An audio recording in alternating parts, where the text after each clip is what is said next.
Hey folks, David Frost, mystrategicforecast.com. You're here for another episode of Common Sense Technical Analysis. Today is Monday, July 28th, 2014. You're looking at a daily chart of the SPY, and here we go. Nothing really happened today by the end of the day. The market started down.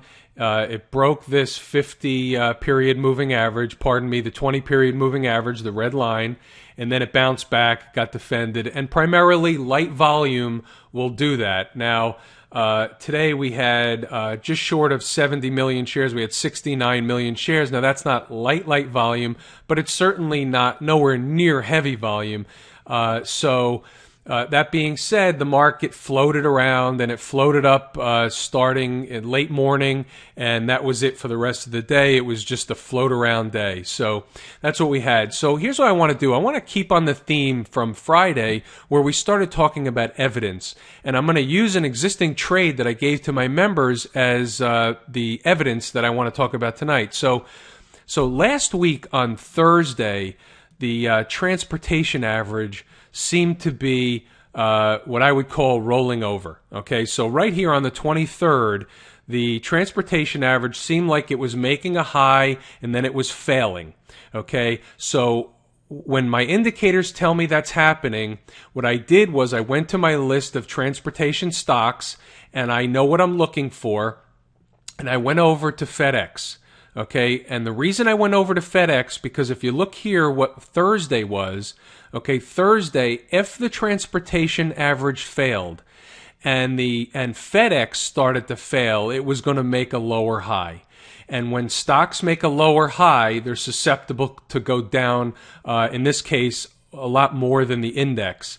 So I put out a trade alert at about 1:53 to short FedEx. Okay, I put out the trade alert at about 11:45 in the afternoon. The stock was trading at about 1:53. All right, a little bit higher. So I put out the short, and I said short at current levels FedEx, and then I gave a target, and I'm not going to give the target on the free video here, but I gave a target, and then on the first target, what we'll do is we'll put a break-even stop, and then we'll ride the rest down and see how far it can go. So nevertheless, we're closer to the target than we are to the entry price at current levels. But nevertheless, it had a nice sell-off today, bounced back a little bit with the market at the end of the day, but we're nicely in the money. We were in the money absolutely immediately. It was trade and down. It was absolute immediately.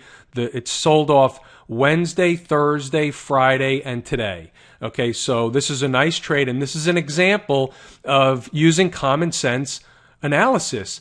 I saw the transportation average failing. I went over to the stocks in the transportation average, and I knew what I was looking for. I was looking for a stock that was making a lower high, and we found it in FedEx, issued the trade, in the money immediately. Okay, so I just wanted to show you that piece of evidence because the transportation average, now let's go back to that. The transportation average is generally a leading indicator of the market. Now, I don't know if the transportation average is going to bounce up off this 20 moving average or not right now, but it could be another piece of evidence that the market may be getting tired and rolling over. And like I said on Friday, it's somewhat of a linear type of environment where everything doesn't happen together. Sectors happen and different markets happen one at a time, and then they kind of catch up with each other when the steam picks up and the snowball's rolling down the hill, and as it gets bigger and bigger and bigger, they all catch up with each other, and then they all fall off the cliff together. And that's ultimately what's going to happen here. It's just a matter of when. So I thought that was important to point out in terms of the transportation average and what we're looking for. So now let's switch gears and we'll slide over to the gold market. Not much happened in the gold market. This is GLD. But again, love to pick up gold 122 to 123. Otherwise, it may not ever get below this 200 period moving average, but we'll see what happens. The mining stocks look a lot stronger than the price of gold, but I know that if the price of gold takes off to the upside, the miners will follow, and therefore You can probably be in a miners trade right now. I haven't issued any. I was going to over the weekend. I did some work, but I'm just a little concerned that this week we have the Fed announcement. So I took a look at what was on the calendar, and we have a Fed announcement this week, and Janet Yellen's going to announce whether they're going to continue tapering another 10 billion or they're not going to taper. And you can almost see this script playing out. If they continue the taper, then gold will probably go down at least that day, maybe even for a couple of days on the reaction, right? It's not like new news or anything. It's not going to be a revelation to the gold market. It's just a reactionary move based on information that we kind of know is coming. But if the flip side happens, which I don't think will happen, but what happens if they don't taper anymore? They say we're going to postpone the taper, and which would mean they're going to continue at the money printing levels they are now. Gold may take off to the upside. Now, again, not new news. They've been printing gold. They've been printing money the whole time, and gold's been down while they're printing money. So don't listen to the pundits because they're printing gold. Because they're printing money, gold is up. That's not really happening. If you look at the chart of gold, you'll see they've been printing money since 2009. Gold made a high in 2011, has been down ever since. And they've been printing money the whole time. So that's not the reason. The reason is because people think other people are buying it, therefore they buy it. Remember, people make up the markets, therefore people are the ones making the decisions, therefore people move the price. Not because of money printing or something else. It's what people think is going to happen, and that's the anticipation of the markets. Anyway, okay.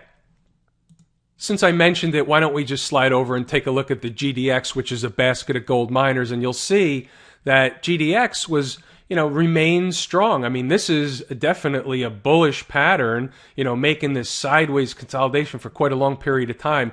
Even if we go to the weekly chart, you'll see that we're above the head and shoulders line. We're way above it now. And this is basically a confirmation above the inverse head and shoulders.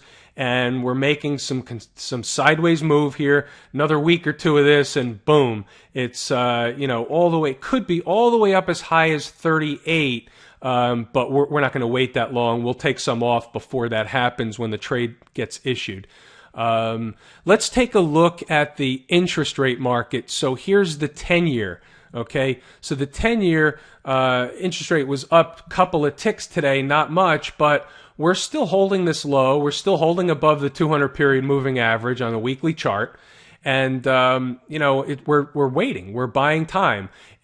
Our philosophy is simple. If we come down and break this low here, which would be 440, okay, 2.40, 2.402 it to be exact. If we break that low, we could essentially go all the way down to test this area here. I don't know if that'll happen, but as long as we stay above this low at 240, we're still looking for higher prices in interest rates, which means lower prices in the bond market. Now, I believe, based on my cycle work, that July was the pivotal month for the interest rate market, okay? So I think interest rates will start higher, and I think we will have seen the last low in the month of July for a while right here. So if that's to be the case, we're going to know shortly, because if I'm wrong, then it should come and break this low pretty quickly. It should come and break this low within the next week or two. So that's the story in the interest rate market. And let's see if we want to take a look at anything else tonight. You know what? I don't want to have to look too hard. It's a long enough video tonight. I think we're on track. We're going to keep analyzing the markets, and basically we're going to play it one day at a time until we get the signal that something bigger is going to happen. It's going to go one way or the other, and it can't trade in this area for long. I still contend the market, the stock market, if you will, the S&P, is going to break 2,000. I think we make highs above 2,000, and that's where I'm going to look for a failure. But until we see it, we'll believe it when we see it. That's what I was trying to say. This is David Frost, my strategic analysis. analysis, or mystrategicforecast.com, market analysis and the common sense method. Thanks for tuning in, folks.